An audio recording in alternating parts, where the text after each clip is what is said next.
الحمد للہ وکفا وسلام علی عبادہ الذین اصطفا اما بعد اعوذ باللہ من الشیطان الرجیم بسم اللہ الرحمن الرحیم یا ایہا الذین آمنوا توبوا الی اللہ توبۃ نصوحا سبحان ربک رب العزۃ عما یصفون وسلام علی المرسلین والحمد للہ رب العالمین اللہم صلی علی سیدنا محمد وعلی آل سیدنا محمد وبارک وسلم۔ ہم جو کام بھی شریعت کے خلاف کرتے ہیں اس کو گناہ کہتے ہیں۔ جب بھی انسان گناہ کا ارتکاب کرے اس پر فرض ہوتا ہے کہ وہ فوراً اس سے توبہ کرے۔ اس آیت مبارکہ میں اللہ تعالیٰ ارشاد فرماتے ہیں، یا ایہا الذین آمنو، اے ایمان والو، اے وہ لوگو جو اللہ تعالیٰ اور اس کے رسول صلی اللہ علیہ وسلم کے حکموں کو ماننے کا اقرار کر چکے ہو، توبوا الی اللہ توبۃ نصوحا، تم اللہ کے سامنے سچی پکی توبہ کرو۔ ابن قیم رحمۃ اللہ علیہ نے اپنی کتاب الداء والدواء میں لکھا ہے کہ گناہوں کے اخروی نقصانات بھی ہوتے ہیں، دنیاوی نقصانات بھی ہوتے ہیں، یعنی کچھ نقصان جو قیامت کے دن سامنے آئیں گے اور کچھ نقصان جو اسی دنیا میں انسان کو پیش آتے ہیں۔ مثال کے طور پہ جو انسان گناہوں کا ارتکاب کرتا ہے اس کا نیکی کرنے کو جی نہیں چاہتا، نماز پڑھنے کو دل نہیں کرتا، تلاوت کو دل نہیں چاہتا، تہجد میں نہیں اٹھا جاتا، فجر کی نماز میں نہیں اٹھا جاتا، نیک محفل میں آنے کو دل نہیں کرتا، تو اطاعت سے محرومی یہ گناہوں کا وبال ہوتا ہے۔ دوسری علامت یہ کہ انسان کا دل بے چین ہوتا ہے۔ ایک انسان کتنا کامیابی سے گناہ کیوں نہ کرے، کسی کو پتہ بھی نہ چلے، کوئی اس کو روکنے والا بھی نہ ہو، گناہ کرنے کے موقع بھی موجود ہوں، مگر اس کا دل بے چین رہے گا، سکون چھن جاتا ہے، اطمینان لٹ جاتا ہے، انسان کے دل کو خوشی نہیں ہوتی، بلکہ انسان کا دل پریشان پریشان رہتا ہے۔ یہ گناہوں کی وجہ سے ہوتا ہے۔ پھر انسان کی دعائیں بھی قبول نہیں ہوتی، جو دعا مانگتا ہے قبولیت کے آثار ہی نہیں نظر آتے، پھر کہنا شروع کر دیتے ہیں جی کیا کریں، اللہ تو ہماری سنتا ہی نہیں۔ بھائی اللہ تو سب کی سنتا ہے، ان ربی لسمیع الدعاء، میرا رب دعا کو سنتا ہے، مگر قبول کرنا یہ اس مالک کا اپنا اختیار ہے، وہ پابند نہیں ہے، وہ چاہے تو فوراً پوری کر دے، چاہے تو نہ کرے۔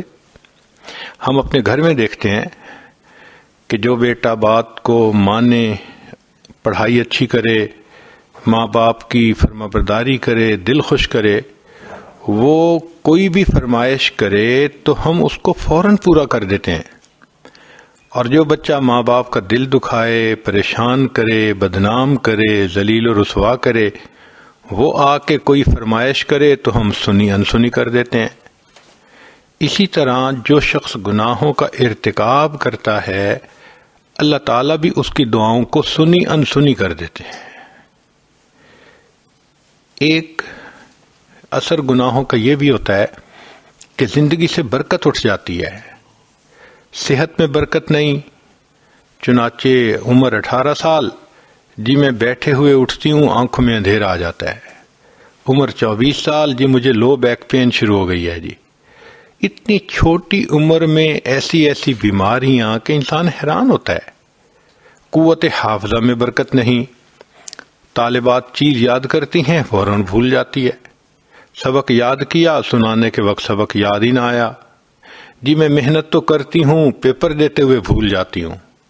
یہ بھولنا، نسیان، یہ گناہوں کا وبال ہوتا ہے۔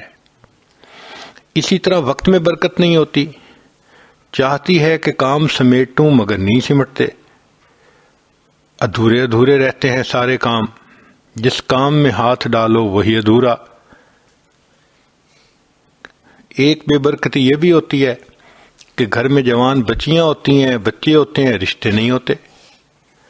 وہ جی کیا کریں، لوگ بیٹی کا رشتہ دیکھتے ہیں، خوش ہو کے جاتے ہیں، دوبارہ کوئی نہیں آتا۔ یہ ادھورے کام رہنا یہ گناہوں کا وبال ہوتا ہے۔ پھر نعمتوں میں زوال آنا شروع ہوتا ہے۔ جو پروردگار نعمتیں دینا جانتا ہے وہ پروردگار نعمتیں لینا بھی جانتا ہے۔ تو ان گناہوں کے تمام نقصانات سے بچنے کا ایک ہی حل ہے کہ ہم گناہوں سے سچی پکی توبہ کر لیں۔ چنانچہ گناہوں کو چھوڑ کر توبہ کرنے کی چند شرائط ہیں۔ ایک تو یہ کہ انسان جو گناہ کر رہا ہے اس کو چھوڑ دے، دوسرا جو کر چکا اس پر نادم ہو، تیسرا آئندہ نہ کرنے کا دل میں عہد اور ارادہ ہو، اور چوتھا جو حقوق العباد ہیں ان کی معافی تلافی ہو۔ مگر توبہ کا بنیادی مقصد اللہ کو راضی کرنا ہونا چاہیے، اللہ کا خوف ہونا چاہیے گناہوں کو چھوڑنے کی بنیادی وجہ۔ اگر نیت کچھ اور ہوگی تو توبہ نہیں کہلائے گی۔ مثال کے طور پہ ایک بندہ بدنامی کے ڈر سے گناہ چھوڑ دے، اس کو توبہ نہیں کہیں گے۔ کوئی کہے کہ جی اب میرے اندر گناہ کی طاقت نہیں رہی، آئندہ میں گناہ نہیں کروں گا، اس کو بھی توبہ نہیں کہیں گے۔ کسی کو مرض کا ڈر ہو اور پھر وہ گناہ نہ کرے، یہ بھی توبہ نہیں کہلائے گی۔ کوئی یہ کہے کہ جی میں تو اس لیے چوری نہیں کرتا کہ پولیس پکڑے گی، اس کو بھی توبہ نہیں کہیں گے۔ ایک نوجوان کہے میں نے جوا نہیں کھیلنا، بڑا مال ضائع ہوتا ہے، تو اس کو بھی توبہ نہیں کہیں گے۔ توبہ تب کہیں گے جب اللہ کے ڈر کی وجہ سے چھوڑے، اللہ کی رضا کے لیے چھوڑے گناہ کو۔ ہاں، جو انسان توبہ کرنا چاہے اس کے ذہن میں بہت سارے سوالات ہوتے ہیں جس کے جوابات اسے کئی مرتبہ نہیں ملتے، تو وہ کنفیوز رہتا ہے۔ آج کی محفل میں توبہ کرنے والے کے ذہن میں جو سوالات ہوتے ہیں ان کے جوابات سے متعلق ہے۔ توبہ کرنے والے کو چاہیے کہ وہ چند کام کرے۔ پہلا کام یہ کرے کہ اپنے برے دوستوں کو ہمیشہ کے لیے چھوڑ دے۔ آپ ایک مثال پر غور کریں کہ اگر کسی گندی نالی میں ایک موتی پڑا ہوا ہے اور آپ وہیں اس کے اوپر 5 جگ پانی ڈالیں تو وہ ویسا کا ویسا گندا رہے گا، لیکن نالی سے نکال کر 1 گلاس پانی بھی ڈالیں تو وہ صاف پاک ہو جائے گا۔ اسی طرح جس گندے ماحول میں انسان ہو اس کو چھوڑنا پڑتا ہے، ان دوستوں کو چھوڑنا پڑتا ہے۔ امام غزالی رحمۃ اللہ علیہ نے فرمایا، یار بد مارے بد سے زیادہ برا۔ فارسی میں یار بد مارے بد سے برا، مارے بد کہتے ہیں زہریلے سانپ کو، یعنی برا دوست زہریلے سانپ سے بھی زیادہ برا۔ اس لیے کہ سانپ اگر ڈس لیتا ہے جان ضائع ہو جاتی ہے، برا دوست ڈس لیتا ہے انسان کا ایمان ضائع ہو جاتا ہے۔ پھر فرماتے ہیں کہ یار بد شیطان سے بھی زیادہ برا۔ شروع میں یہ بات پڑھی تو ہمیں بھی حیرت ہوئی کہ وہ مسلمان ہو سکتا ہے دوست، کلمہ گو ہو سکتا ہے، تو شیطان تو بدبخت اس کو کیسے اس سے بھی برا ہو گیا؟ مگر امام غزالی رحمۃ اللہ علیہ نے بات سمجھائی۔ انہوں نے فرمایا کہ دیکھو، شیطان انسان کے ذہن میں برا خیال ڈالتا ہے، اس کو عمل میں لانا نہ لانا انسان کا اپنا اختیار ہے، اس سے زیادہ تو شیطان کچھ نہیں کرتا۔ لیکن جو برا دوست ہوتا ہے وہ صرف ذہن میں برا خیال ہی نہیں ڈالتا بلکہ انسان کا بازو پکڑ کر اس سے گناہ کروا دیتا ہے۔ اس لیے یار بد شیطان سے بھی زیادہ برا۔ اور عجیب بات ہے کہ ہم روزانہ باوضو ہو کے مصلی پہ کھڑے ہو کے اللہ سے وعدہ کرتے ہیں، اے اللہ ہم نے برے دوستوں کو چھوڑ دیا، اور دن میں پھر وعدہ خلافی کر کے انہی دوستوں سے دوستی کر رہے ہوتے ہیں۔ آپ وتر میں دعا پڑھتے ہوئے پڑھتی ہیں نا، وَنَخْلَعُ وَنَتْرُكُ مَن يَفْجُرُكَ، اے اللہ ہم نے خلوع اختیار کر لیا، ہم نے چھوڑ دیا ہر اس بندے کو جو فاسق و فاجر ہے۔ تو روزانہ وتر کی نماز میں آپ تو اللہ سے وعدہ کرتی ہیں، اور صبح اٹھ کے اگر اسی بے پردہ عورت سے پھر دوستی، تو اس کا مطلب روزانہ وعدہ کیا، روزانہ وعدہ خلافی کی۔ تو پہلا کام یہ کرنا چاہیے کہ برے دوستوں کو چھوڑ دے۔ دوسری بات کہ توبہ فی الفور کرنی ضروری ہوتی ہے۔ مثلا جوانی میں آپ نے ایک گناہ کیا تو اس کا اسی وقت توبہ کرنی لازم ہو گئی تھی۔ اب اگر آج احساس ہوا کہ میں نے گناہ کیا تھا تو اب ایک توبہ نہیں کرنی پڑے گی، 2 توبہ کرنی پڑیں گی۔ ایک گناہ کرنے پر توبہ، اور دوسرا گناہ کی توبہ کو جو ہم نے ڈیلے کر دیا، مؤخر کر دیا، اس میں جو دیر کر دی، اس پر بھی توبہ۔ تو 2 توبہ بندے پہ کرنی ضروری ہو جاتی ہے۔ تیسرا یہ کہ انسان اپنے نفس پہ اعتماد نہ کرے، کبھی بھی نہ سوچیں کہ جی بس میں نے اس کے ساتھ میل جول چھوڑ دیا ہے، بس کبھی ایسے ہی سلام دعا ہو جاتی ہے۔ نہ، جب کسی لڑکی کو دیکھا کہ وہ دین کے راستے پہ نہیں، برائی کی طرف کھینچتی ہے، تو آپ اللہ کی رضا کے لیے اس کو چھوڑ دیں۔ اپنے نفس پہ اعتماد نہ کریں کہ میں تو صرف سلام کرتی ہوں، آج سلام کریں گی، کل کرام کریں گی، پرسوں اس جیسے کام کریں گی۔ تو اس لیے اپنے نفس پہ اعتماد نہ کریں۔ پھر حقوق اللہ کو پورے کریں۔ نماز روزہ اگر رہتے ہیں تو ان کی قضا ادا کریں۔ حقوق العباد ہوں تو ان کو ادا کریں یا ان کو معاف کروائیں۔ حرام اور ممنوع اشیاء کو تلف کر دیں۔ مثال کے طور پہ اگر آپ نے اپنی پکچرز البم بنائی ہوئی ہے تو شریعت نے تصویر کو حرام کہا، سوائے اس کے کہ آئیڈینٹی کے لیے اس کی ضرورت ہو، پاسپورٹ کے لیے، آئی ڈی کے لیے، ڈرائیونگ لائسنس کے لیے، تو شریعت نے مجبوری کے تحت اس کی اجازت دی ہے۔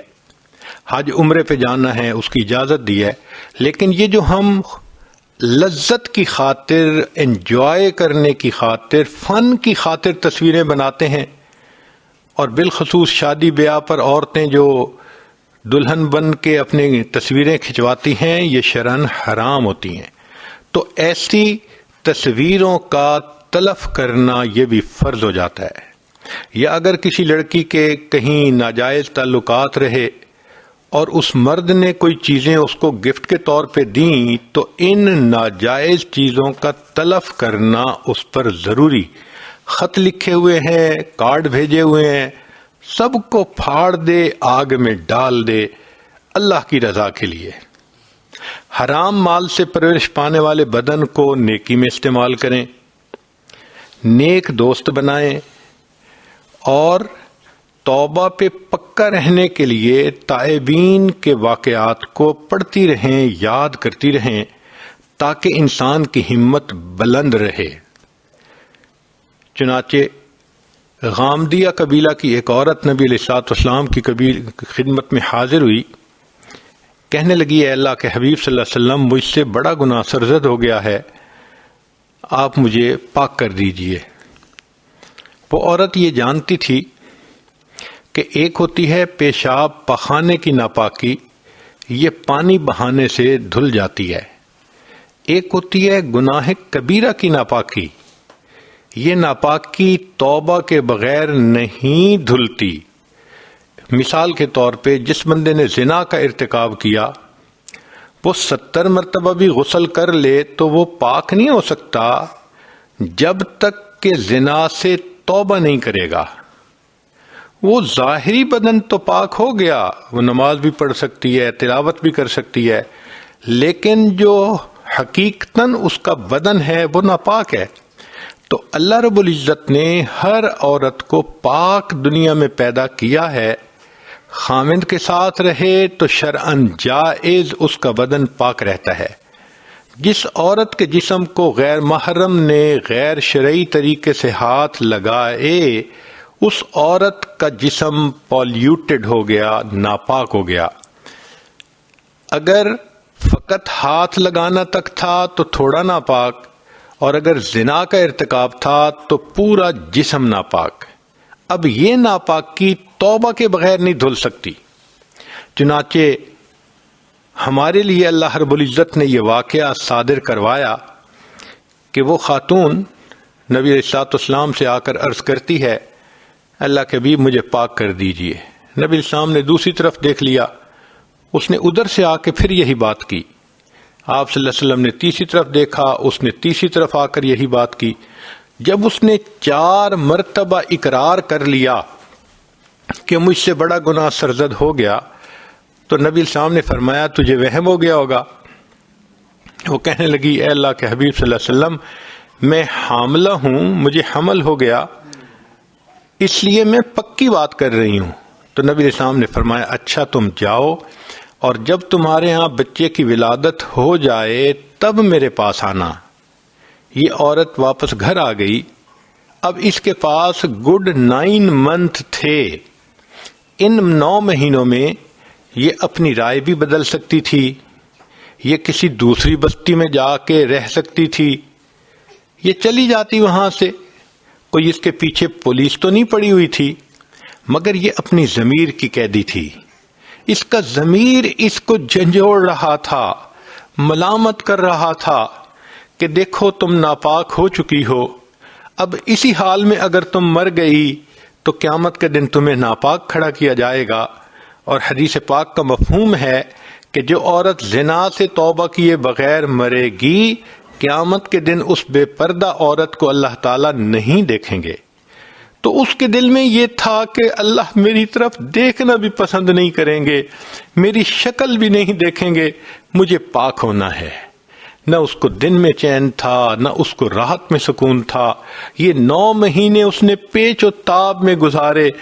زمین اپنی پوری فراخی کے باوجود اس پہ تنگ ہو گئی تھی، وقت نہیں گزرتا تھا، وہ دعا مانگتی تھی میں جلدی فارغ ہو جاؤں بچے والی امانت سے، اور میں پاک ہونا چاہتی ہوں۔ جب بچے کی ولادت ہوئی، وہ بچے کو لے کے نبی اسلام کی خدمت میں حاضر ہوئی۔ اے اللہ کے حبیب صلی اللہ علیہ وسلم، میرے ہاں بیٹا پیدا ہو گیا ہے۔ نبی اسلام نے فرمایا اچھا اس کو دودھ پلاؤ۔ اب دودھ پلانا 1.5 سے 2 سال کا معاملہ ہے۔ اس عورت کے پاس اتنا اور وقت تھا، اس عورت کی رائے نہیں بدلی، وہ عورت اپنی بات سے پیچھے نہیں ہٹی، وہ مکر نہیں گئی، بلکہ اس دوران بھی اس کی یہی کیفیت رہی، حتیٰ کہ جب بچے نے روٹی کھانی شروع کر دی تو وہ ایک دن نبی علیہ السلام کی خدمت میں اپنے بیٹے کو لائی۔ بیٹے کے ہاتھ میں روٹی کا ٹکڑا تھا۔ اے اللہ کے حبیب صلی اللہ علیہ وسلم، میرے بیٹے نے اب روٹی کھانی شروع کر دی، دودھ اس نے بند کر دیا۔ نبی علیہ السلام نے صحابہ سے فرمایا کہ اس پر حد جاری کرو، اس کو پاک کر دو۔ وہ عورت جانتی تھی میرے قبیلے کی بدنامی ہوگی، وہ جانتی تھی کہ مجھے اذیت ملے گی، میری موت آ جائے گی، مگر وہ اتنا بھی جانتی تھی کہ دنیا کی ذلت کم ہے، قیامت کے دن کی ذلت بڑی اور بری ہے۔ لہذا اس نے کہا کہ مجھے پاک کیجئے۔ جب اس عورت کو رجم کیا گیا تو اس وقت ایک صحابی نے غصے کی کوئی فکرہ اس کے سامنے کہہ دیا۔ نبی علیہ السلام نے سنا تو نبی علیہ السلام نے غصے کی بات کرنے والے صحابی کو منع کیا اور فرمایا کہ نہیں، لقد تابت توبتن، اس عورت نے ایسی سچی توبہ کی ہے، لو قسمت بین 70 من اہل المدینہ وسعتہم، کہ اگر مدینہ کے 70 گناہگاروں پر اس کا ثواب تقسیم کیا جاتا، اللہ 70 کی بھی مغفرت فرما دیتے۔ تو ایسے لوگ کہ جن سے غلطی سرزد ہوئی اور پھر وہ عزم کے پہاڑ بن گئے، پھر انہوں نے ایسی توبہ کی جیسی کرنی چاہیے تھی، ان تائبین کے واقعات پڑھ کر بھی انسان کو ہمت ملتی ہے۔ توبہ کرنے والے کے ذہن میں بس اوقات یہ اشکال ہوتا ہے کہ میں نے تو زندگی کے پچھلے 30 سال گناہوں میں گزار دیے، میں نے تو بہت گناہ کیے، اتنے سارے گناہ میرے اللہ معاف کر دیں گے؟ جی ہاں، جتنے بھی گناہ ہوں گے اللہ تعالیٰ معاف فرما دیں گے۔ فرمایا اے میرے بندے، اگر تیرے گناہ آسمان کے ستاروں کے برابر ہیں، اگر تیرے گناہ ساری دنیا کے درختوں کے پتوں کے برابر ہیں، اگر تیرے گناہ سمندروں کے پانی کے قطروں کے برابر ہیں، اگر تیرے گناہ ساری دنیا کی ریت کے ذرات کے برابر ہیں، تیرے گناہ تھوڑے ہیں، میری رحمت زیادہ ہے، تو توبہ کرے گا، میں تیری توبہ کو پھر بھی قبول کر لوں گا۔ چنانچہ بخاری شریف کی روایت ہے، ابو سعید بن مالک بن سنان رضی اللہ عنہ روایت کرتے ہیں کہ بنی اسرائیل کا ایک آدمی تھا جس نے 100 بندوں کو قتل کیا تھا۔ وہ توبہ کی نیت سے گھر سے چل پڑا، رستے میں موت آ گئی، اللہ نے توبہ کی نیت سے چلنے کی بنا پر اس کے گناہوں کو معاف کر دیا تھا۔ کبھی ذہن میں یہ سوال پیدا ہوتا ہے کہ جی بد کردار مجھ پر چڑھائی کرتے ہیں، اور جی میں تو گناہوں سے بچتی ہوں، مگر وہ جو بندہ ہے نا وہ میرا پیچھا نہیں چھوڑتا، کالیں کرتا ہے، میسج کرتا ہے، میں نے تو سم بھی بدل لی، پھر کہیں سے اس نے میرا نمبر تلاش کر لیا، میں کیا کروں؟ بھئی بات سیدھی ہے کہ جب آپ نے توبہ کر لی، اب کوئی آپ کو گناہ پہ مجبور کیسے کر سکتا ہے؟ صحابہ رضی اللہ عنہم کے واقعات دیکھیے۔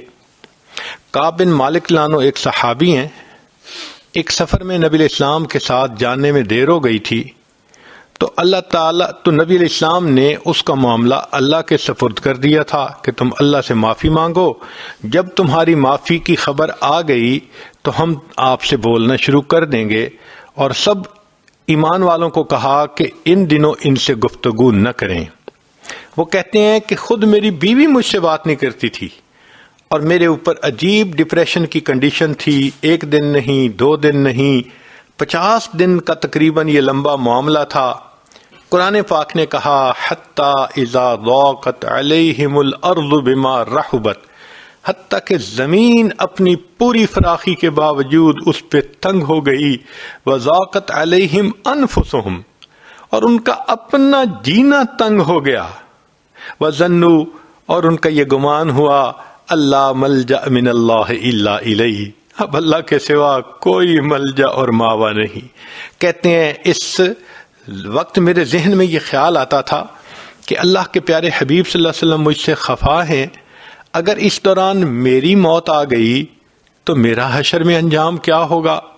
اور کبھی یہ خیال آتا کہ اگر اس دوران نبی علیہ السلام نے پردہ فرما لیا تو پھر میں قیامت کے دن اللہ کو کیا چہرہ دکھاؤں گا؟ تو مجھے سکون نہیں تھا، میں بہت غم زدہ تھا۔ اس حال میں میں باہر نکلا بازار میں، مجھے ایک بندہ ملا جو قریبی ملک کے بادشاہ نے جس کو بھیجا تھا اور اس کو رکہ دیا تھا، اور اس نے رکے میں لکھا تھا کہ میں نے سنا ہے کہ آپ کے صاحب نے آپ کے ساتھ قطع تعلقی کر رکھی ہے، آپ ہمارے پاس آ جائیں، ہم خزانے کے منہ کھول دیں گے، بڑے سکون سکھ کی زندگی گزاریں گے۔ وہ فرماتے ہیں کہ یہ گناہ کی آفر تھی، کفر پہ آنے کی آفر تھی، میں نے اس رکے کو پڑھ کے اس کے ٹکڑے کیے، اور تنور جل رہا تھا آگ والا، میں نے اس آگ کے اندر اس کو ڈال دیا۔ آپ بھی ایسے ہی کریں کہ جس طرح انہوں نے خط پھاڑ کے آگ میں ڈالا، کوئی آپ کو خط لکھے پھاڑ کے آگ میں ڈالیں، کوئی میسج کرے اس کو ڈیلیٹ کر دیں، کوئی فون کرے اس کو اٹینڈ ہی نہ کریں۔ جب آپ نے عہد کر لیا، اب کوئی کیسے گناہ پہ مجبور کر سکتا ہے؟ ایک صحابی تھے حضرت مرشد رضی اللہ تعالی عنہ، زمانہ کفر میں، جاہلیت میں ایک عورت کے ساتھ ان کے تعلقات برے تھے، چنانچہ یہ مدینہ طیبہ آ گئے اور انہوں نے کلمہ پڑھ لیا۔ کچھ عرصے کے بعد ان کو تجارت کے سلسلے میں مکہ مکرمہ جانا پڑا۔ یہ مغرب کے بعد گلی میں سے گزر رہے تھے کہ وہ عورت جس کا نام عناق تھا وہ باہر نکلی اور اس نے دیکھا تو اس نے بڑا وارم ویلکم کیا، hello how are you, I miss you, I love you, جو گانے گاتی ہیں لڑکیاں وہی اس نے بھی گانے شروع کر دیے۔ تو انہوں نے اس کو ریسپانس نہ کیا۔ وہ بڑی حیران، مرشد تم وہی ہو نا کہ جو مکہ کی گلیوں میں میرے پیچھے پھرتے تھے، مجھے منتیں کرتے تھے، میری سماجت کرتے تھے کہ تھوڑا وقت میرے ساتھ گزار لو، اور میں تمہیں اپنا چہرہ نہیں دکھاتی تھی۔ آج تم اتنے بے پرواہ کہ میری طرف دھیان ہی نہیں کرتے۔ سنو، میرا خامند سفر پہ گیا ہوا ہے اور میں گھر میں اکیلی ہوں، تم اپنے کام سمیٹ کے آ جانا، ہم آج رات دونوں اکٹھا گزاریں گے۔ اس عورت نے گناہ کی دعوت دی۔ مسلمانوں نے کہا کہ نہیں، میں نہیں آؤں گا۔ اس دوران اس نے دیکھا کہ یہ شخص تو میرے چہرے کی طرف ہی نہیں دیکھ رہا، تو اس نے کہا کہ کیا مسئلہ ہے، تم آنکھ اٹھا کے چہرے کی طرف کیوں نہیں دیکھتے؟ تو مسلمانوں نے جواب دیا، اب ان آنکھوں نے اس ہستی کو دیکھ لیا ہے کہ جس کو دیکھنے کے بعد یہ کسی غیر محرم پہ نہیں پڑ سکتی۔ وہ تو اس بات کو نہیں سمجھتی تھی۔ وہ ذرا آگے بڑھی تاکہ ان کا بازو پکڑے، کیونکہ طبیعت ایک دوسرے کے ساتھ تو بہت کھلی تھی، کئی مرتبہ گناہ کر چکے تھے مل کے۔ تو جب اس نے ہاتھ آگے بڑھایا نا ان کو پکڑنے کے لیے، تو مرشد اللہ عنہ نے کہا کہ خبردار مجھے ہاتھ مت لگانا، ورنہ میں اپنی تلوار سے تمہارا کام تمام کر دوں گا۔ جب انہوں نے یہ کہا تو وہ گھبرا گئی اور گھر چلی گئی۔ تو محدثین نے لکھا ہے کہ جیسے مرشد رضی اللہ عنہ نے اس عناق کے ساتھ ریسپونڈ کیا، آج ہمیں کسی بد کردار کے ساتھ گناہ کے معاملے میں ایسے ریسپونڈ کرنا چاہیے۔ جب آپ فرم ہیں، مضبوط ہیں، آپ نے سچی توبہ کر لی، آپ کے پاؤں کے نیچے چٹان ہے، کوئی آپ کو گناہ پہ کیسے مجبور کر سکتا ہے؟ ہاں، حدیث پاک میں کچھ دعائیں بھی ہیں، ان کو بھی پڑھیں تاکہ اللہ تعالیٰ شریروں کے شر سے نجات عطا فرمائے۔ اللہم انا نجعلک فی نحورہم ونعوذ بک من شرورہم۔ ایک دعا ہے، اللہم استر عوراتنا وآمن روعاتنا۔ ایک دعا ہے، اللہم لا تشمت بنا الاعداء ولا الحاسدین۔ کبھی ذہن میں یہ اشکال پیدا ہوتا ہے کہ میں توبہ تو کر چکی ہوں مگر پرانی یادیں عذاب بن گئی ہیں۔ حضرت 6 سال گزر گئے، اس شخص کا خیال ذہن سے ہی نہیں جاتا۔ میں نماز پڑھنے کھڑی ہوتی ہوں مصلی پہ، مجھے اس وقت بھی اسی کا خیال آ رہا ہوتا ہے۔ بھائی، پرانی یادیں واقعی عذاب ہوتی ہیں، اور اللہ ہی اس عذاب سے نجات دے سکتا ہے۔ اس کا طریقہ یہ ہے کہ آپ نماز کے بعد، تلاوت کے بعد یا 2 رکعت نفل پڑھ کے اللہ سے مدد مانگیں، اللہ رحمت کر دیجئے، اللہ کی رحمت کا معاملہ ہوگا، اللہ اس پوری میموری کو ہی ڈیلیٹ کر دیں گے، ماضی کی کوئی بات یاد ہی نہیں آتی۔ چنانچہ علماء نے لکھا ہے کہ توبہ قبول ہونے کی چند علامات ہیں، ان میں سے ایک علامت یہ ہے کہ اللہ تعالیٰ اس کو ماضی کی باتیں بھلا دیتے ہیں، خیال ہی نہیں آتا، کبھی اس کے بارے میں سوچ ہی نہیں جاتی۔ تو اگر توبہ قبول ہو جائے گی تو یہ میموری بھی آٹومیٹیکلی ڈیلیٹ ہو جائے گی۔ کبھی ذہن میں یہ خیال آتا ہے کہ کیا گناہوں کا اعتراف کرنا ضروری ہے کہ میں مانوں کہ میں نے گناہ کیے؟ جی ہاں، اللہ تعالیٰ کے سامنے تو اعتراف کرنا پڑے گا، یا تو اس دنیا میں کرنا پڑے گا ورنہ پھر آخرت میں کرنا پڑے گا۔ نبی اسلام نے دعا سکھائی، ابوء لک بنعمتک و ابوء بذنبی، اے اللہ میں آپ کی نعمتوں کا بھی اعتراف کرتا ہوں اور میں اپنے گناہوں کا بھی اعتراف کرتا ہوں۔ تو رب کے سامنے تو اعتراف کرنا ضروری ہے۔ جو دنیا میں نہیں کرے گا تو پھر وہ جہنم میں جا کے کرے گا۔ قرآن پاک میں فرمایا کہ جہنمی کہیں گے فَاعْتَرَفُوا بِذَنبِهِمْ فَسُحْقًا لِّأَصْحَابِ السَّعِيرِ، وہ اپنے گناہوں کا اعتراف کریں گے، بربادی ہے، ناس ہے ان جہنم والوں کے لیے۔ تو دیکھیے، یا تو دنیا میں اعتراف کرنا پڑے گا، ورنہ پھر جہنم میں جا کے تو اعتراف کرنا ہی پڑے گا۔ ذہن میں کبھی یہ خیال آتا ہے کہ میں توبہ تو کر رہی ہوں، مجھے لگتا ہے میں گناہ سے بچ نہیں سکوں گی۔ بھئی میں نہیں بچ سکوں گی، اللہ تعالیٰ تو مجھے بچا سکتے ہیں، وہ تو اس پر قادر ہیں، لہذا اللہ سے دعا مانگیے۔ ہم نے دیکھا ہے کہ جو بندہ خود توبہ پہ پکا نہ رہ سکے، توبہ کرے پھر توڑے، توبہ کرے پھر توڑے، اس کا حل یہ ہوتا ہے کہ کسی اللہ والے کے ساتھ مل کر توبہ کے کلمات پڑھ لے۔ یہ ساتھ مل کر توبہ کے جو کلمات پڑھنے ہیں، ان کی برکت ہوتی ہے، اللہ تعالیٰ آئندہ اس گناہ سے نجات عطا فرما دیتے ہیں۔ قرآن مجید میں اللہ تعالیٰ نے صحابہ رضی اللہ عنہم کی خاص صفت بیان کی، فرمایا اے میرے محبوب صلی اللہ علیہ وسلم فاستقم کما امرت ومن تاب معک، آپ بھی شریعت کے اوپر سیدھے رہیے، اور جو آپ کے ساتھ مل کر توبہ تائب ہوئے یعنی صحابہ۔ تو یہ صحابہ کی امتیازی شان تھی کہ انہوں نے نبی علیہ الصلوۃ والسلام کے ساتھ مل کر توبہ کے کلمات پڑھے تھے۔ تو اس کی برکت ہوتی ہے، اللہ والوں کے ساتھ توبہ کے کلمات پڑھ لیے جائیں، اللہ تعالیٰ آئندہ گناہوں سے نجات عطا فرما دیتے ہیں۔ کبھی ذہن میں شیطان یہ خیال ڈالتا ہے، وہ جی توبہ کر لیں گے، کون سی جلدی ہے، اللہ رحیم ہے، بخش دے گا۔ یہ بہت بڑا اشکال ہے جو ذہن میں شیطان ڈالتا ہے۔ تو بھئی بات تو ٹھیک ہے، اللہ تعالیٰ بڑے رحیم ہیں، بخش دیں گے، مگر علماء نے لکھا ہے کہ کچھ گناہ ایسے ہوتے ہیں کہ جن کا برا اثر موت کے وقت جا کے ظاہر ہوتا ہے، وہ ریفلیکٹ ہوتے ہیں موت کے وقت، جیسے بد نظری۔ بد نظری ایک ایسا گناہ ہے کہ جس کی سزا ملتی ہے ذرا دیر بھی ہو جائے۔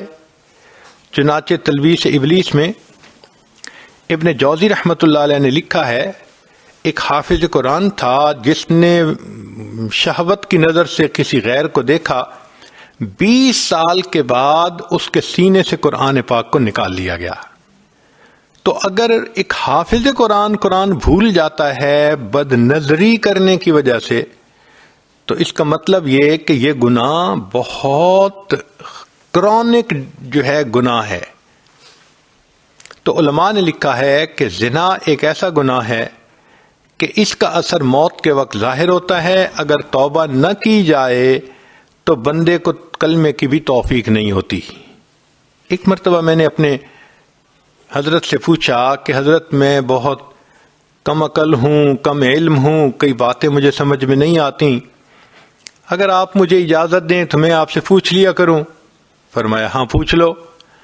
تو اس عاجز نے یہی پوچھا کہ عجیب سی بات ہے کہ ایک مرتبہ بد نظری کرنے پر حافظ کے سینے سے قرآن نکال لیا گیا، یہ تو بہت بڑی سزا نظر آتی ہے۔ تو حضرت نے آگے سے فرمایا کہ ہاں، یہ غیر محرم سے محبت کا ہونا اللہ کی غیرت کا معاملہ ہے۔ اللہ نے انسان کے دل کو اپنے لیے بنایا، اپنا گھر فرمایا۔ اب اس گھر میں جب کسی غیر کو ہم لاتے ہیں، بساتے ہیں، اللہ کو غیرت آتی ہے۔ آپ دیکھیں نا ذرا، آپ کا گھر ہے، آپ کے بیوی 2 بچے ساتھ رہ رہے ہیں، اب اس گھر میں کوئی اور غیر گھس آئے کہ جی میں نے یہیں رہنا ہے، تو آپ کا کیا حال ہوگا؟ کبھی برداشت نہیں کر سکیں گے۔ تو اگر ہمارے گھر میں کوئی غیر مرد گھسنے کی کوشش کرے، ہم سے برداشت نہیں ہوتا۔ یہ دل اللہ کا گھر ہے، اب اس دل میں اگر کوئی عورت کسی مرد کو گھسا لے تو پھر اللہ تعالیٰ کو غیرت آئے گی نا۔ یہ جو ہے نا غیر محرم سے میسیجز کرنا، فون پہ باتیں کرنا، غلط تعلق جوڑ لینا، یہ اللہ تعالیٰ کی غیرت اس پر بڑھتی ہے اور اس کا پھر انسان کو وبال ہوتا ہے۔ اس لیے ایک نصیحت کی بات یاد رکھنا کہ جب آپ کسی کو کہیں نا آئی لو یو، تو 10 دفعہ سوچنا اگر تو شرعی تعلق ہے، امی کو کہا، ابو کو کہا، خامند کو کہا، بچے کو کہا، تو پھر تو ٹھیک ہے. لیکن اگر یہ غیر شرعی تعلق تھا اور آپ نے زبان سے کہہ دیا آئی لو یو، تو انتظار کریں کہیں ایسا نہ ہو کہ اللہ کہہ دے I do not love you. پھر کیا ہوگا؟ ان الفاظ کو کہتے ہوئے کئی مرتبہ انسان اللہ کی نظر سے گر جاتا ہے، اللہ نظروں سے گرا دیتے ہیں اس بندے کو. اس لیے یہ 3 لفظ کہنے پہاڑ کی طرح مشکل نظر آتے ہیں کہ کسی کو کیسے کہیں آئی لو یو. حتیٰ کہ شرعی تعلق جہاں ہوتا ہے وہاں بھی کہتے ہوئے گھبرا رہے ہوتے ہیں، تو غیر شرعی تو پھر بات ہی کچھ اور ہے. اس لیے علماء نے لکھا ہے کہ اگر اس زنا کے گناہ سے زندگی میں توبہ نہ کی جائے تو موت کے وقت زبان پہ فالج ہو جاتا ہے اور انسان کلمہ پڑھنے سے قاصر ہو جاتا ہے، تو پھر ایمان سے محروم ہو کے موت آتی ہے. حدیث پاک میں ہے کتنے لوگ ہیں ساری زندگی ان کے نام مسلمانوں کی فہرست میں رہتے ہیں، موت کے وقت مسلمانوں کی فہرست سے ان کا نام نکال دیا جاتا ہے. تو اس لیے اس امید پہ نہ رہیں کہ اللہ کریم ہے بخش دیں گے. پتہ نہیں موت ایمان پہ آئے گی تو پھر بخشش کا مسئلہ ہے نا، اگر ایمان پہ ہی نہ آئی تو بخشش کیسی؟ ایک ذہن میں یہ اشکال ہوتا ہے، میں نے گناہ سے توبہ کی اور میں نے 1 مہینہ گناہ نہیں کیا، پھر بس شیطان نے بہکا دیا، میں پھر گناہ کر بیٹھی، تو کیا پہلی توبہ ٹوٹ گئی؟ سنیں، پہلی توبہ نہیں ٹوٹی، وہ تو قبول ہو چکی. ہاں اب اگر گناہ ہو گیا تو اس نئے گناہ پر نئی توبہ کرنی پھر ضروری ہو گئی. کبھی ذہن میں یہ آتا ہے کہ ایک گناہ کرتے ہوئے میں دوسرے گناہ سے توبہ کر سکتی ہوں. مثال کے طور پہ ایک لڑکی بے پردہ بھی گلی میں پھرتی ہے اور اس کے غیر محرم سے تعلقات بھی ہیں. اب وہ کہتی ہے ٹھیک ہے میں غیر محرم سے تعلقات تو ختم کر دیتی ہوں مگر میں بھی پردہ نہیں کر سکتی. تو کیا ایک گناہ کرتے ہوئے دوسرے گناہ سے توبہ کر سکتی ہے؟ جواب جی ہاں کر سکتی ہے. فوراً توبہ کرے، اس کی برکت سے اللہ تعالیٰ اس پہلے والے گناہ سے بھی توبہ کی توفیق عطا فرما دیں گے. ذہن میں یہ خیال آتا ہے کہ میں نے تو پچھلے 15 سال سے نماز قضا کی، روزے بھی نہیں رکھے، 10 دن جو ہوتے ہیں عورتوں کے خاص جن کو قضا کرنا ضروری ہوتا ہے، تو میں کیا کروں؟ بھائی اگر آپ نے 1 لاکھ پاؤنڈ قرضہ لیا، اب اس کو لوٹانا پڑ گیا ہے اور ابھی آپ کے پاس نہیں، تو آپ اس کے سے قسطیں بنوا لیتی ہیں، انسٹالمنٹس بنوا لیتی ہیں کہ جی میں آپ کو 1000 ہر مہینے دیا کروں گی. تو جس طرح قسطیں بن جاتی ہیں اس طرح آپ اللہ تعالی کے سامنے نمازوں روزوں کی قسطیں بنائیں. کیسے؟ روزانہ کی 5 نمازیں قضا پڑھا کریں، ہر روز 5 نمازیں، تو 15 سال کی اگر قضا ہیں تو 15 سالوں میں ٹوٹل اماؤنٹ پوری ہو جائے گی. اور اگر اس دوران موت آ گئی تو ہم نے دیکھا ہے کہ جو لوگ انسٹالمنٹس دینی شروع کر دیتے ہیں تو کمپنیز والے ان کے ساتھ نرمی کرتے ہیں کہ اس نے واقعی بھائی اب پیسے دینے شروع کر دیے. تو جو بندہ انسٹالمنٹس دینی شروع کر دے گا اگر موت بھی آ گئی ہم امید کرتے ہیں اللہ قیامت اس دن اس کے ساتھ آسانی فرمائیں گے. ایک بندہ کہتا ہے میں نے غیبت کی، تو بھئی غیبت کی اللہ رب العزت سے بھی معافی مانگنی پڑتی ہے اور غیبت کی اس بندے سے بھی معافی مانگنی پڑتی ہے جس کی غیبت کی گئی ہو. اب اس کا طریقہ یہ ہے کہ اس سے بھی معافی مانگیں اور اللہ تعالی سے بھی معافی مانگیں. معافی مانگتے ہوئے اس کو تفصیل بتانا ضروری نہیں ہے کہ میں نے کیا کیا کہا، یوں کہیں گی تو دشمنی بن جائے گی. بس اتنا کہیں کہ جی آپ کے حقوق ہیں میرے اوپر، میں پورے نہیں کر سکی، آپ مجھے معاف کر دیں۔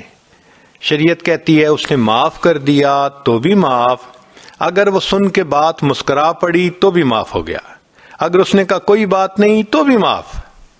تو دنیا میں معافی مانگنا آسان۔ اگر کوئی کہے جی میں نے چوری کی، کیا کروں؟ بھئی جس کا مال چوری کیا اس کو مال واپس کرو۔ ہو جی وہ تو بندہ ہی فوت ہو گیا، بھئی اس کے ورثاء کو واپس کرو۔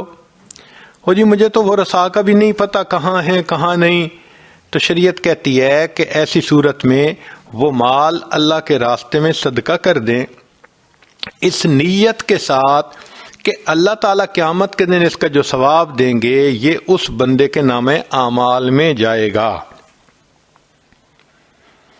ایک بندہ کہتا ہے میں نے سود کا مال کھایا، بھئی توبہ کریں، اور جی میرا جسم سود کے مال سے پلا بڑا۔ بھئی جو جسم حرام مال سے پلے، اب اس کا طریقہ یہ ہے کہ اس جسم کو نیکی میں صرف کریں، مثلاً تلاوت کریں، اگر آپ نے غیر محرم کی شکلیں دیکھیں، سکرین کے تماشے دیکھے، نگاہوں کا غلط استعمال کیا، اب اللہ کے قرآن کو پڑھیں۔ اللہ کا قرآن پڑھنا عبادت ہے، نیکی ہے۔ بیت اللہ کو دیکھیں، ماں باپ کے چہرے کو دیکھنا عبادت، میاں بیوی ایک دوسرے کے چہرے کو مسکرا کر دیکھیں، یہ بھی عبادت۔ تو اب آنکھ کا صحیح استعمال کریں، ماں باپ کا اولاد کی طرف محبت سے دیکھنا، یہ بھی عبادت۔ تو پہلے غلط استعمال ہوا، اب آنکھوں کا ٹھیک استعمال کریں۔ پہلے آپ نے ٹیلی فون پہ لمبی باتیں کی غیر محرم سے، اب آپ اللہ کی خوب تعریفیں کریں، دین کی دعوت کا کام کریں، اپنی زبان کو نیکی کی باتوں میں استعمال کریں تاکہ اس کی مکافات ہو جائے۔ ایک آدمی کہتا ہے کہ جی میں شراب پیتا تھا، توبہ کی، کیا کروں؟ بھئی آپ ایسا اگر کوئی نیک کام کریں کہ جس سے غریبوں کو پانی ملے تو آپ کے شراب کے گناہ کی مکافات اس سے ہو جائے گی۔ جو بندہ بدکاری کا گناہ کرتا رہا، توبہ کر لی، اب اسے چاہیے کہ لوگوں کو ہیلپ کرے جو اپنی بیٹی یا بیٹوں کے آگے نکاح نہیں کر سکتے، شادی نہیں کر سکتے، ان کے پاس اسباب نہیں ہوتے، ان کی مدد کر کے آگے نکاح کروا دینا تاکہ لوگ پاک دامنی کی زندگی گزاریں، یہ اس کی مکافات ہوتی ہے۔ ذہن میں ایک سوال یہ پیدا ہوتا ہے کہ توبہ کے لیے عمل کیا کریں؟ سیدنا صدیق اکبر نے نبی علیہ الصلوۃ والسلام سے ایک حدیث روایت کی ہے، فرماتے ہیں ما من رجل یذنب ذنبا ثم یقوم فیتطہر ثم یصلی رکعتین ثم یستغفر اللہ غفر اللہ لہ۔ اگر کوئی بندہ گناہ کر بیٹھے، اس کو چاہیے کہ وضو کرے، پھر 2 رکعت صلاۃ الحاجت پڑھے اور پھر استغفار کرے، اللہ تعالیٰ اس کے گناہوں کو معاف فرما دیتے ہیں۔ آخری بات، ذہن میں یہ بات آتی ہے کہ انسان اگر توبہ کرے تو کس کیفیت کے ساتھ توبہ کرے، یہ سب سے اہم نکتہ ہے، کیونکہ جتنا گڑ گڑا کے عاجزی سے، زاری سے اللہ تعالیٰ کے سامنے فریاد کریں گے، اتنا جلدی اللہ تعالیٰ توبہ کو قبول فرما لیں گے۔ چنانچہ وہب بن منبہ رحمۃ اللہ علیہ ایک بزرگ گزرے ہیں، پہلے عیسائی تھے، پھر کلمہ پڑھ کے مسلمان ہو گئے۔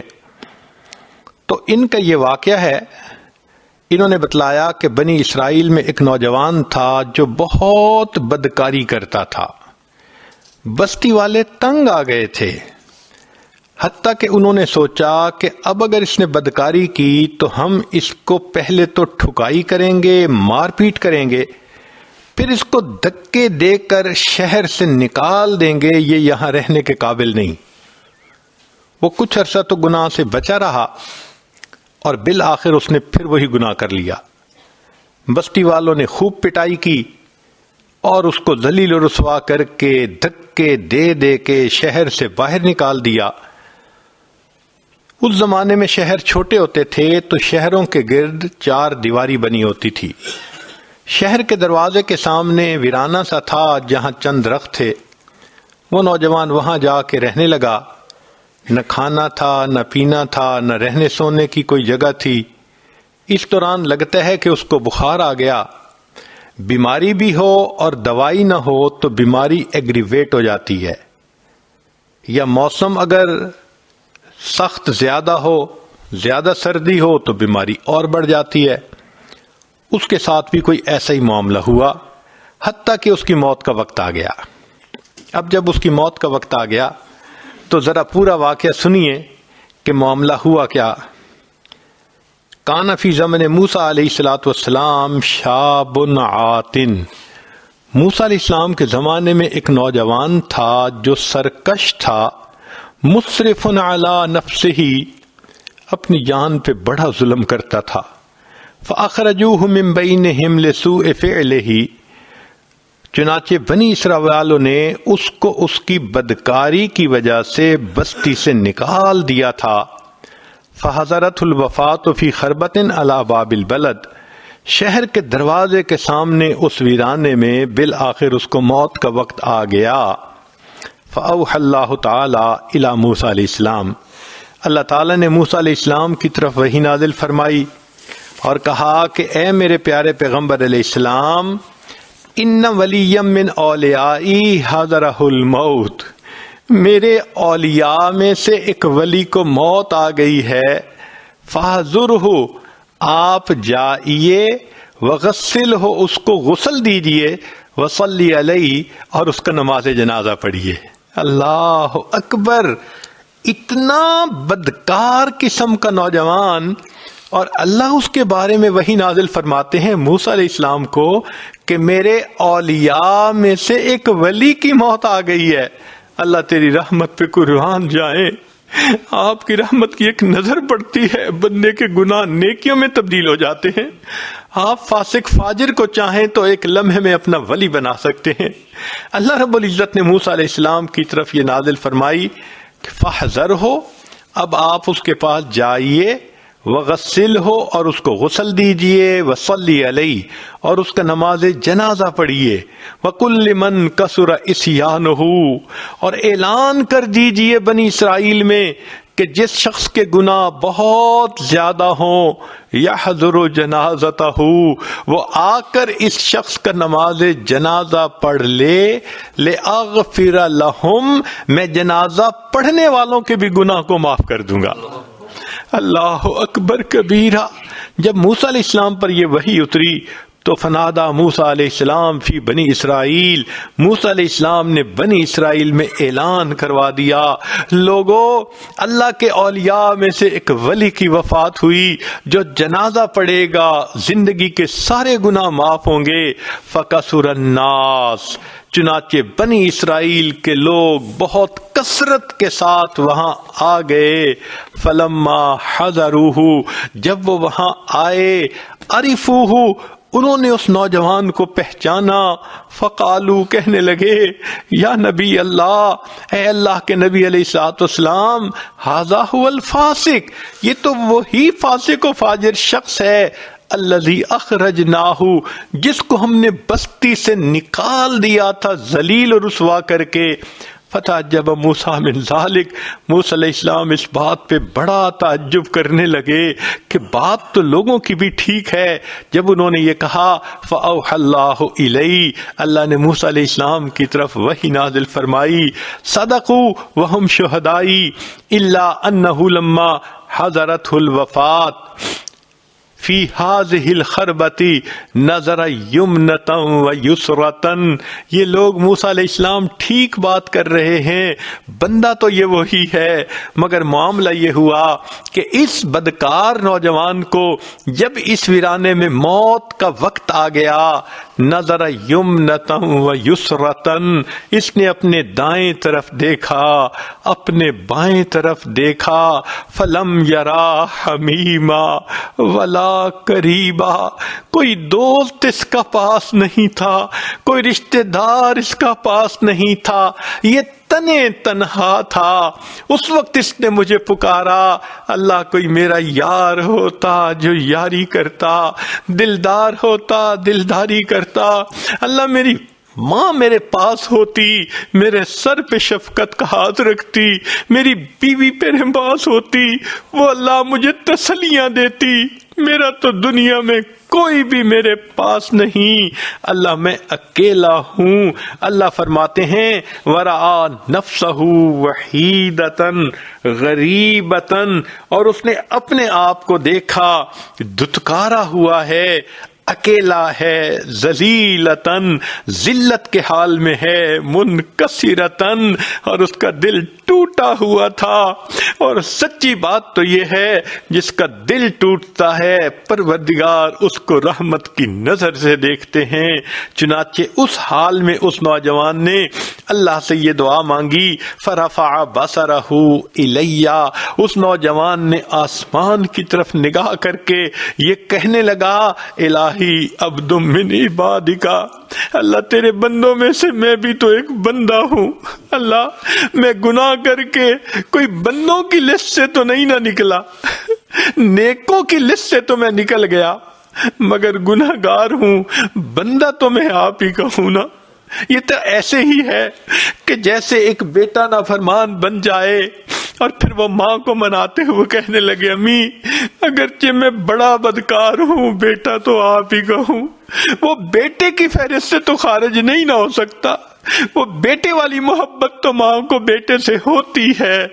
اس بندے نے بھی اللہ کی رحمت کو اسی طرح پکارا، اللہ میں بڑا گناہگار ہوں، خطا کار ہوں، مگر عبد من عبادک، اللہ آپ کے بندوں میں سے ایک بندہ ہوں، میرے مولا مجھ پر رحمت کی نظر فرما دیجئے۔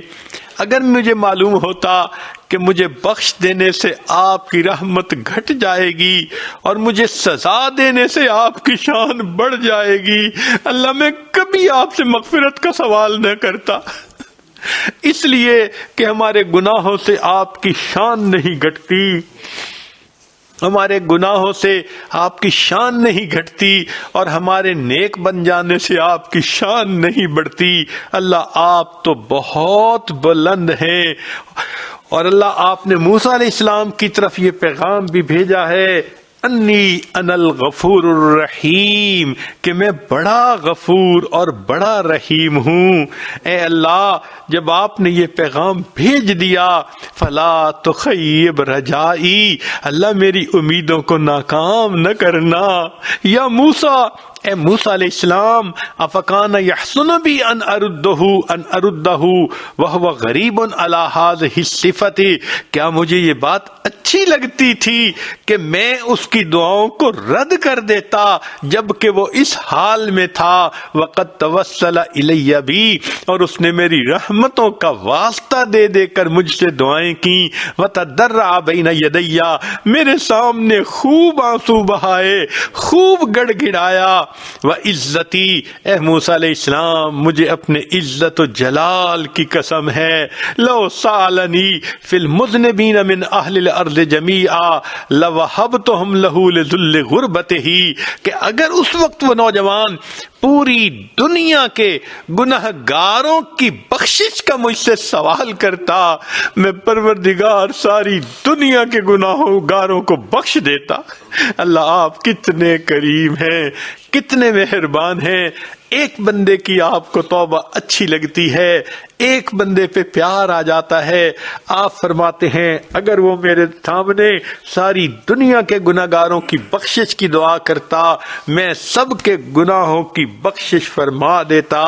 پھر اس کے بعد رب کریم فرماتے ہیں یا موسیٰ، اے موسیٰ علیہ السلام، انا کہف الغریب، میں پردیسی کی پناہ گاہ ہوتا ہوں، وحبیبہ، جس کا کوئی دوست نہیں ہوتا اس کا دوست میں پروردگار ہوتا ہوں، وطبیبہ، اور جس کی تیمارداری کرنے والا کوئی نہیں ہوتا اس کا تیماردار میں ہوتا ہوں، وراحمہ، اور جس پہ ترس کھانے والا کوئی نہیں ہوتا، میں پروردگار اس پہ ترس کھا لیتا ہوں۔ آج ہم بھی اللہ سے یہی دعا کرتے ہیں، اے اللہ ہم پر ترس کھا لیجئے، ہم نے بہت گناہ کیے، ہم نے اپنی جانوں پہ ظلم کیا۔ اللہ آج احساس ہوا کہ ہم نے اپنے بدنوں کو ناپاک کیا ہوا ہے، اے کریم آج ہمارے بدن پاک فرما دیجئے، ہمیں قیامت کے ان کی ذلت سے بچا لیجئے۔ اللہ دو بندوں کے سامنے کی ذلت ہم سے برداشت نہیں ہوتی، قیامت کے دن ساری مخلوق کے سامنے کی ذلت کیسے برداشت ہوگی؟ اللہ دنیا کی دھوپ کی جو ہے گرمی ہم سے برداشت نہیں ہوتی، جہنم کی آگ کی گرمی ہم سے کیسے برداشت ہوگی؟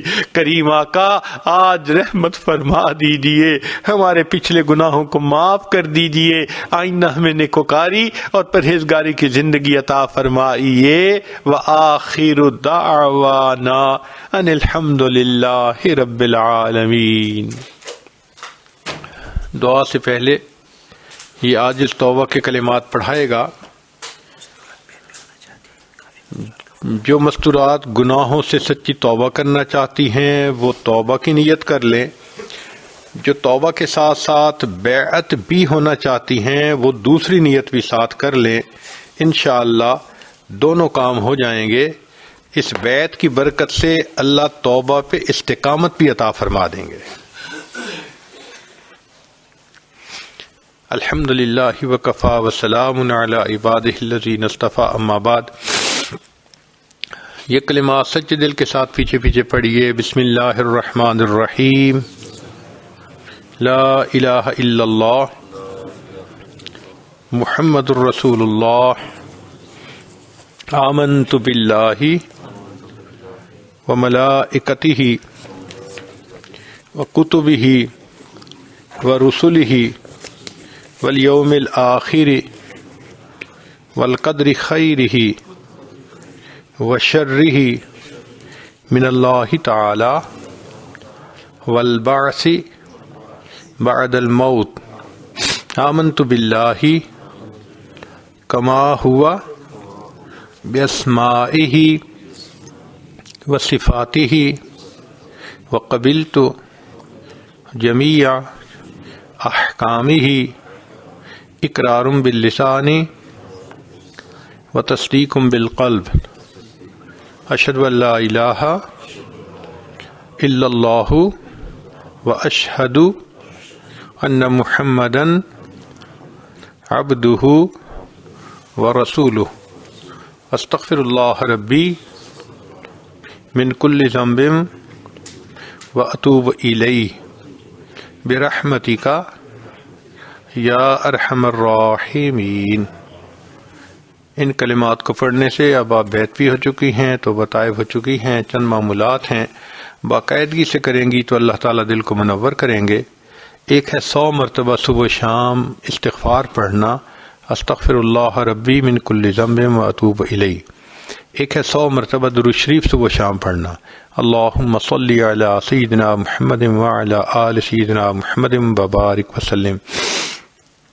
تیسرا ہے روزانہ قرآن مجید کی تلاوت کرنا، ایک پارہ ہو تو بہت اچھا، مشکل ہو تو آدھا پارہ صحیح۔ چوتھا ہے چلتے پھرتے لیٹے بیٹھے دل میں اللہ کا دھیان رکھنا۔ اور پانچویں چیز ہے مراقبہ کرنا۔ مراقبے کا طریقہ یہ کہ ساری دنیا کے خیالات سے ہٹ کٹ کے اللہ کی یاد میں بیٹھ جائیں، یہ سوچیں کہ اللہ کی رحمت آ رہی ہے، دل میں سما رہی ہے، دل کی ظلمت اور سیاہی دور ہو رہی ہے، اور میرا دل اللہ اللہ اللہ یہ دل کہہ رہا ہے۔ انشاءاللہ جب 15-20 منٹ روزانہ مراقبہ کریں گی تو اللہ تعالیٰ دل کو منور فرمائیں گے۔ دعا سے پہلے تھوڑی دیر مراقبے کی مشق کر لیجئے، آنکھوں کو بند کر لیجئے، سر کو جھکا لیجئے، دنیا اور جو کچھ دنیا میں ہے اس سے ہٹ کٹ کے اللہ رب العزت کی یاد میں ڈوب جائیے۔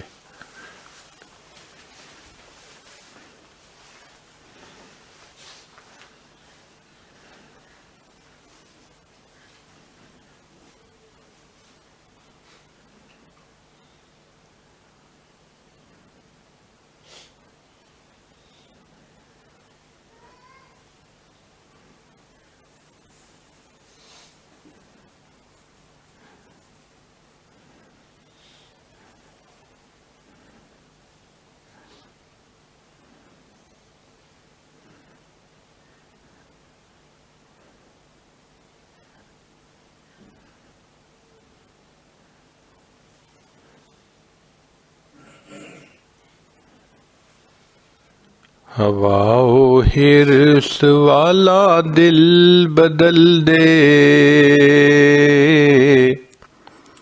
میرا غفلت میں ڈوبا دل بدل دے، بدل دے دل کی دنیا دل بدل دے، خدایا فضل فرما دل بدل دے، گنہگاری میں کب تک عمر کاٹوں، بدل دے میرا رستہ دل بدل دے، سنوں میں نام تیرا دھڑکنوں میں، مزہ آ جائے مولا دل بدل دے، یہ کیسا دل ہے سینے میں الہی، جو زندہ بھی ہے مردہ دل بدل دے، تیرا ہو جاؤں اتنی آرزو ہے، بس اتنی ہے تمنا دل بدل دے، میری فریاد سن لے میرے مولا، بنا لے اپنا بندہ دل بدل دے۔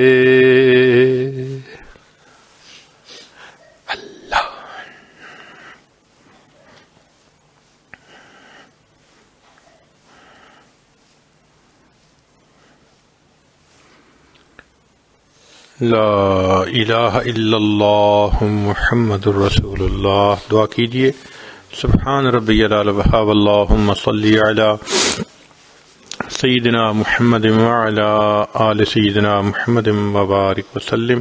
اے کریم آقا، ہم آپ کے عاجز مسکین بندے ہیں، ہمارے گناہوں کو معاف فرما، خطاؤں سے درگزر فرما، عیبوں کی پردہ پوشی فرما۔ اللہ ہماری نگاہوں کو پاک فرما، دلوں کو صاف فرما، سینوں کو اپنی محبت سے لبریز فرما، اپنے عشق کی آتش ہمارے سینوں میں پیدا فرما، ہمارے انگ انگ سے اپنے ذکر کو جاری فرما، روئے روئے سے اپنے ذکر کو جاری فرما، ہڈی ہڈی بوٹی بوٹی میں اپنی محبت پیدا فرما۔ اے کریم آقا، ہمارے ساتھ درگزر کا معاملہ فرما، جو گناہ دن میں کیے معاف فرما، راتوں میں کیے معاف فرما، محفلوں میں کیے معاف فرما، تنہائیوں میں کیے معاف فرما، جو گناہ یاد ہیں وہ بھی معاف فرما، جو کر کے بھول گئے وہ گناہ بھی معاف فرما۔ اللہ ہمیں دنیا آخرت کی ذلت و رسوائی سے محفوظ فرما۔ اے اللہ ہمارے حال پر رحمت کی نظر فرما، اٹکے کاموں کا ہونا آسان فرما، الجھے کاموں کو اپنی رحمت سے سلجھا۔ اے اللہ ہمارے والدین عزیز اقارب مشائخ جو فوت ہو چکے ان کی مغفرت فرما، جن کی آپ نے مغفرت کر دی قرب کے اعلیٰ درجات عطا فرما۔ اے کریم آقا، اس پورے مجمع میں جتنی خواتین ہیں اللہ سب کے دلوں کی نیک مرادوں کو پورا فرما۔ اللہ ہم نے تو دنیا داروں کو دیکھا ہے، کسی گھر کی عورتیں چل کے آ جائیں قتل کے مقدمے بھی معاف کر دیتے ہیں، اگر وہ اتنا لحاظ کر لیتے ہیں۔ اللہ یہ آپ کی بندیاں آپ کے در پہ چل کے آئی بیٹھی ہیں، میرے مولا یہ اپنا دل کا غم کس کے سامنے کھولے۔ اللہ آپ سینوں کے بھید جاننے والے ہیں، رحمت فرما دیجئے۔ اللہ الجھنیں دور کر دیجئے، پریشانیاں ختم کر دیجئے، بڑھتے قدم گناہوں سے روک لیجئے، بڑھتے ہاتھوں کو گناہوں سے روک لیجئے، اپنی حفاظت عطا فرما دیجئے۔ ہم چاہیں نہ چاہیں پیشانی کے بالوں سے پکڑ کر ہمیں نیکی کے رستے پر چلا دیجئے۔ اللہ ہماری ان دعاؤں کو اپنی رحمت سے قبول فرما لیجئے۔ ربنا تقبل منا انک انت السمیع العلیم، تب علینا انک انت التواب الرحیم۔ صلی اللہ تعالی علی حبیبہ سیدنا محمد وآلہ واصحابہ اجمعین برحمتک یا ارحم الراحمین۔